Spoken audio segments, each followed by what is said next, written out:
L'objectif de la constitution de notre liste, Ensemble pour faire vivre notre ville, c'est d'être des élus au service de la population, au service de chacun. Derrière tout cela, il y a toute cette volonté d'animer la commune tout au long de l'année, d'avoir une politique pour le développement économique, pour le soutien de la pêche et de la vie de la criée, avoir également toute une politique concernant la prise en soin des personnes seules, des personnes isolées, qui n'ont pas de moyens de transport. Quand on voit le cadre de la vie derrière nous, pourquoi pas des navettes fluviales l'été. Le soin des personnes, c'est aussi leur donner la possibilité de se distraire, d'avoir des loisirs. Nous voulons aussi mettre en valeur toute l'histoire de Saint-Gilles-Croix-de-Vie. Saint-Gilles-Croix-de-Vie, c'est un port de pêche avec des marins, avec des générations de marins. Toute cette richesse historique, nous voulons vraiment prendre les moyens de la mettre à la disposition de tous.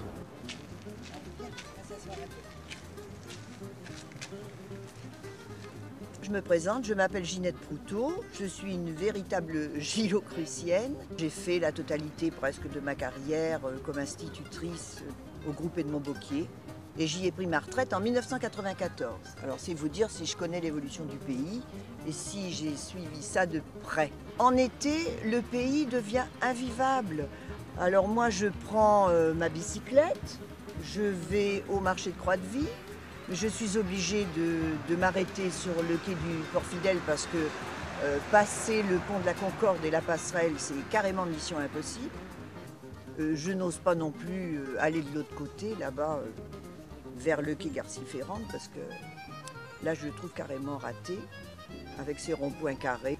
Je trouve que ça n'a pas de rapport avec un port de pêche comme le nôtre, parce que je crois qu'on a complètement occulté qu'on était dans un port de pêche avec des marins qu'on oublie tout le temps.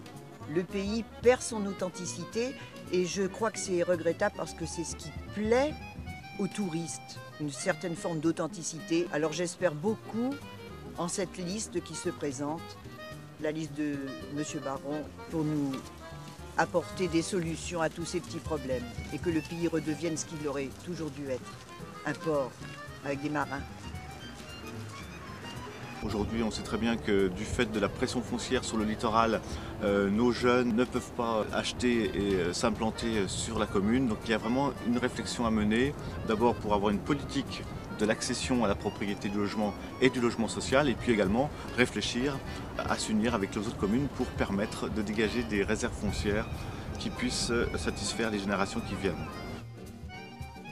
La politique actuelle fait que Saint-Gilles-Croix-de-Vie est une ville de personnes âgées. C'est vrai qu'au niveau infrastructure, on n'a pas beaucoup d'endroits où on peut se retrouver et puis former un peu cette grande famille de jeunes riders qu'il y a sur Saint-Gilles. Actuellement, personne nous donne vraiment les bons conseils au niveau de la commune et c'est vrai que je soutiens fortement Christophe dans sa candidature au poste de maire de Saint-Gilles, car Christophe a envie d'aider les jeunes créateurs d'entreprises et c'est vrai que d'avoir un soutien au niveau du maire pour promouvoir les jeunes créateurs, ça serait un plus pour Saint-Gilles-Croix-de-Vie, car il y a beaucoup d'idées qui sont développées.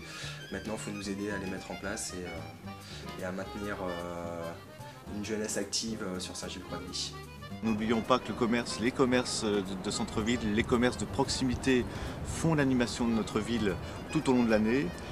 Nous voulons mettre en place vraiment une politique de partenariat avec les commerçants, qui soit une politique transparente, que la rue piétonne reste une rue commerçante pour les gens qui habitent ici à l'année.